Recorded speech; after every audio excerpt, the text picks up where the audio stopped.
Yesterday, I joined Conservation Alliance at the Rivian South Coast Theater in Laguna Beach in Southern California, where we screened two short films about national monuments. Conservation Alliance's short film, Mobilizing for Monuments, is where grassroots organizers, nonprofits, and community leaders came together and understand that protecting our public lands directly benefits our economy, culture, and our way of life. And in one of those short films, Mobilizing for Monuments, organizations joined together like Nuestra Tierra, Cal Wild, Nature for All, Conservation Lands Foundation, and many others. Additionally, Latino Outdoors and myself were featured in the Surfrider film alongside Quechan Indian Tribe's President Joaquin, where we call on you for your support to protect the natural wonders and cultural treasures of California through national monument designations by calling on President Joe Biden to use his authority under the Antiquities Act to protect and preserve our public lands now and for generations to come.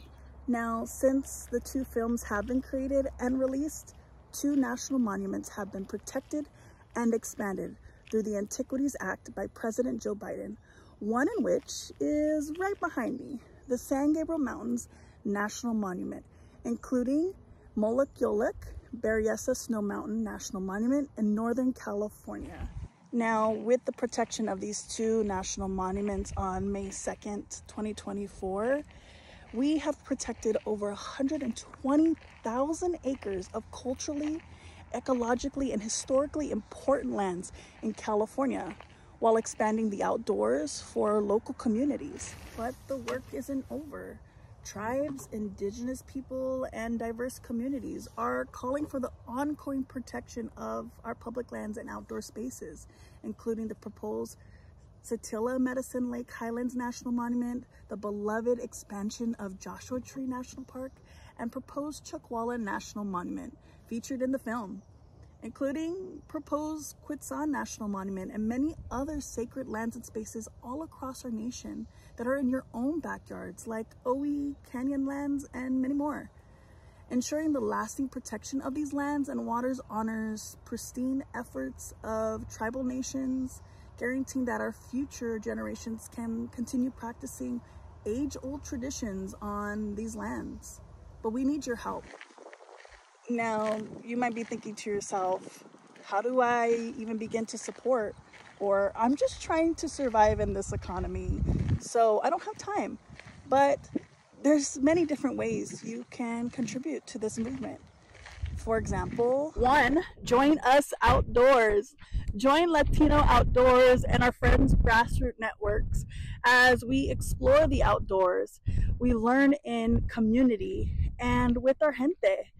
We need you to be a part of this movement. When we take up space, we show them that we care about our public lands, our outdoor spaces, and we're not going anywhere. 2, share your stories.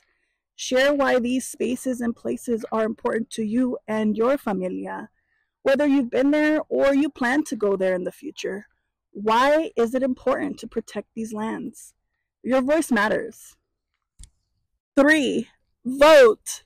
And if you can't vote, get someone else to vote.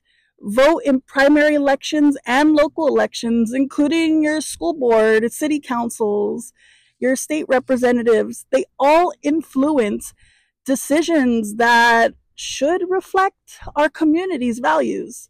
So 4, know your representatives. Know who are in position of power that can make decisions and vote on behalf of the people. They have the power to influence both our senators, representatives, and the president to declare a national monument under the Antiquities Act. Again, we need your help. And if you'd like to add your name to the petitions and support letters, visit latinooutdoors.org/advocacy to visit each of the campaign links and to sign on to our support letter. We need you in order for this movement to move forward and to truly move towards a more equitable outdoors for all.